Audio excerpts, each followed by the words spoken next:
मैं आगे नहीं बढ़ा होता तो तुम कम से कम पीछे क्यों आते? मैं आगे बढ़ा हुआ हूँ, इसीलिए ना तुम पीछे आए हुए हो।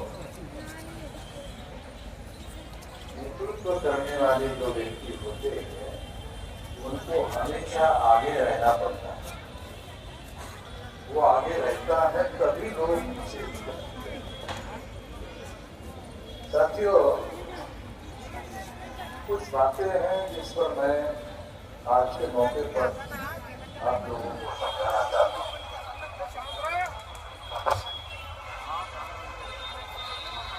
आप लोगों को जानकारी होगी कि जो 4 चरणों का आंदोलन है, जिसका ये चौथा चरण चल रहा है, ये हमने क्यों किया? तो ओडिशा में मानसेट का राष्ट्रीय अधिवेशन 5 दिन का अधिवेशन होने वाला था, जिसके लिए ग्राउंड बुक कर दिया गया था, जिसके लिए पुलिस परमिशन मिल गई थी। इसका मतलब है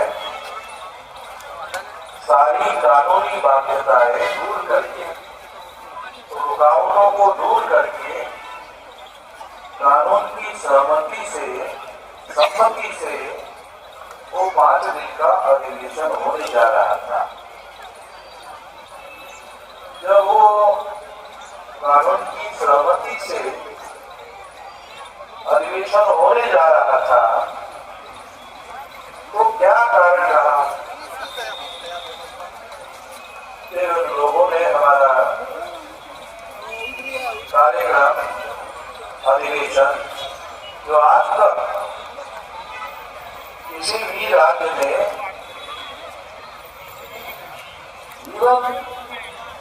ये के राज्य में ही हमारे राष्ट्रीय अधिवेशन उससे ग्राउंड को, उससे पुलिस परमिशन को कभी नहीं रोका गया। उसकी वजह है कि हम कानून और संविधान के दायरे में रहकर काम करते हैं, क्योंकि ये जो देश है संविधान बनने के पहले ही 650 संस्थानिक राजा हुआ करते थे, तो कम से कम 650 में भारत बना हुआ था। आप लोगों को जानकारी नहीं होगी, मगर धरती विकास से पहले का इतिहास आप पढ़ लो, साहित्य होता है, हमारा डाटा देख लो तो आपको पता चलेगा कि ऐसा था। तो संविधान ने शायद 650 संस्थान थे और इमरजेंसी लगाकर मौलिक अधिकार को कुछ दिनों के लिए स्थगित किया था। जनता ने इंदिरा गांधी की सत्ता को चुनाव बाद, जब इमरजेंसी के बाद चुनाव हुआ था तो जनता ने मौलिक अधिकार के उल्लंघन के आरोप में इंदिरा गांधी की सत्ता को, क्योंकि ये स्वतंत्रता का अधिकार है, इसलिए इस बात को हम लोगों को समझना बहुत ज्यादा जरूरी है। आर्टिकल 19 के तहत हम लोग वहां अधिवेशन कर रहे थे, उसका ग्राउंड बुक था, उसकी पुलिस परमिशन थी, सब कुछ था। सब कुछ होने के बावजूद भी क्यों रद्द करेंगे? आप लोगों को भी थोड़ा समझने की दिक्कत हो रही है। सब कुछ परमिशन पहले से था, तो ये रद्द क्यों कर दिया?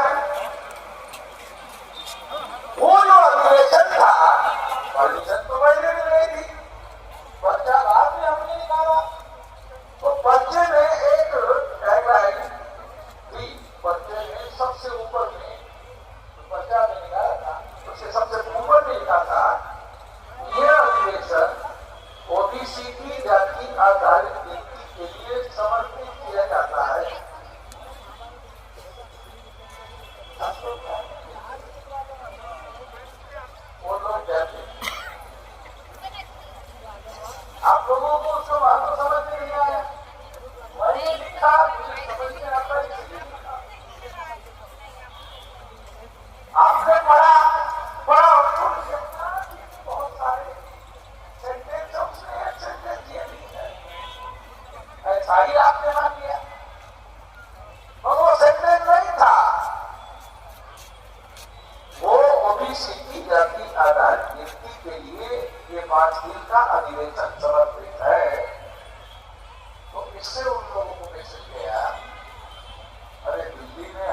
की सरकार ओबीसी के लोगों को मूर्ख बनाकर क्यों बनाई है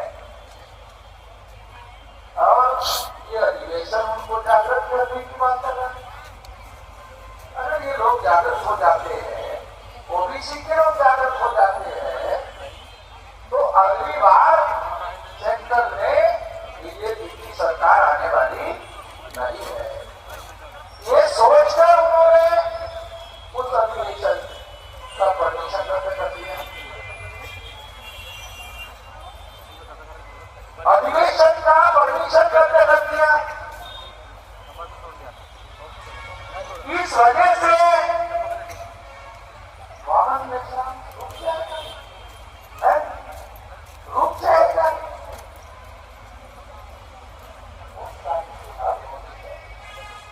मूर्खता की हद होनी चाहिए, थोड़ा बहुत मूर्ख होना चाहिए, मगर मूर्खता हद में होनी चाहिए, ज्यादा मूर्ख नहीं होना चाहिए। तो उन लोगों को लगा कि ऐसा करेंगे लोग, हमने जिस दिन उन्होंने लेकर लिखा उसी दिन आराम कर दिया। इसके विरोध में सारे परिषद में आंदोलन किया जाएगा, 4 चरणों का आंदोलन किया जाएगा। चौथा चरण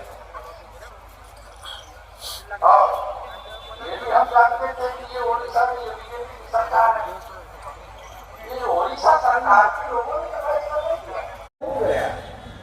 लोगों को समझने लोगों को मुद्दा खत्म हो गया, तो मुझे क्या समझना था।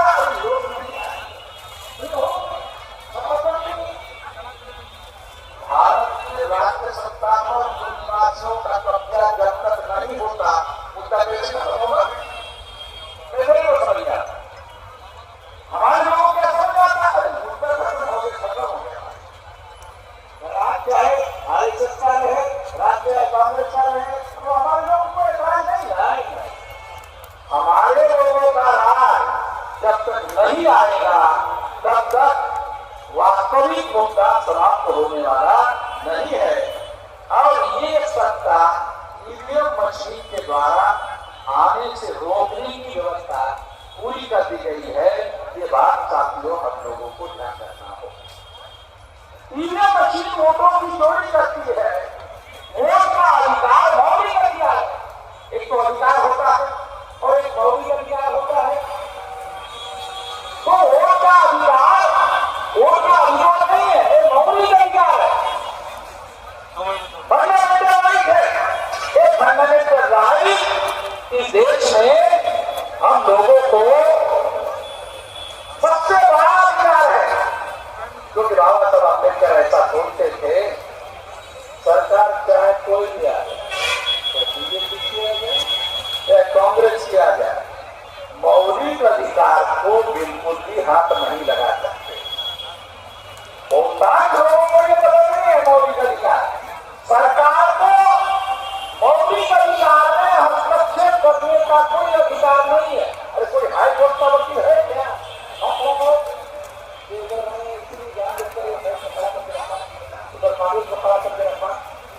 मौलिक अधिकार में सरकार को हस्तक्षेप करने का अधिकार है नहीं। हाईकोर्ट का वकील क्यों?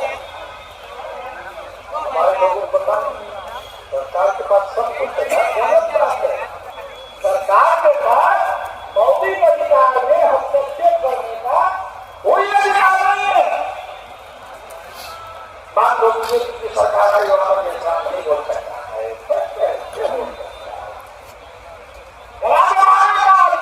किसी सरकार के पास मौलिक अधिकार तो किसी सरकार के पास, चाहे कांग्रेस की सरकार हो या बीजेपी की सरकार हो, मौलिक अधिकार है और वो किसी भी सरकार को रद्द करने का कोई अधिकार नहीं है। ये बात हम लोगों को रखना और समझना बहुत जरूरी है। ऐसे अधिकारों की रक्षा करने का अधिकार होना चाहिए। ऐसे अधिकार की संपूर्ण रक्षा करने का अधिकार होना चाहिए, मगर उड़ीसा ने रद्द कर दी। इसलिए ये बात मैं खासतौर पर आपको बताना चाहता हूँ कि संविधान में एक संशोधन होना चाहिए। जो संगठन कानून और संविधान के दायरे में रहकर काम करता है और हिंसा फैलाने का काम नहीं करता है, उसको पुलिस परमिशन केवल औपचारिकता मानी जाए। उनके दया पर और मर्जी पर इस अधिकार को ना रखा जाए। हमारे लोगों को ये बात समझ में नहीं आई, इतना आसान नहीं है ये, क्योंकि बाबा साहब अम्बेडकर के दिमाग को समझना मुश्किल बात है। इसलिए बता रहा हूं आप लोगों को, ये मौलिक अधिकार है, तो पुलिस के दया पर इस अधिकार को ना रखा। पुलिस परमिशन देगी तो ये अधिकार रहेगा, मौलिक अधिकार जो अधिकार मौलिक अधिकार है, अगर वो पुलिस के दया पर निर्भर है तो मूलभूत अधिकार को, फंडामेंटल राइट को सुप्रीम कोर्ट को भी रोकने का अधिकार नहीं है, मगर पुलिस वाले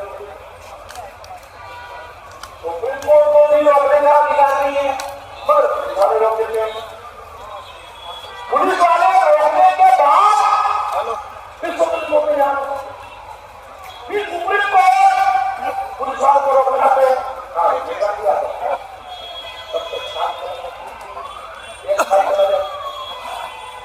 समय चला जाता है। बहुत बार हाईकोर्ट वाले सुनवाई नहीं करते, समय बर्बाद करते हैं और मामला सुप्रीम कोर्ट में जाने के लिए विस्तार करते हैं।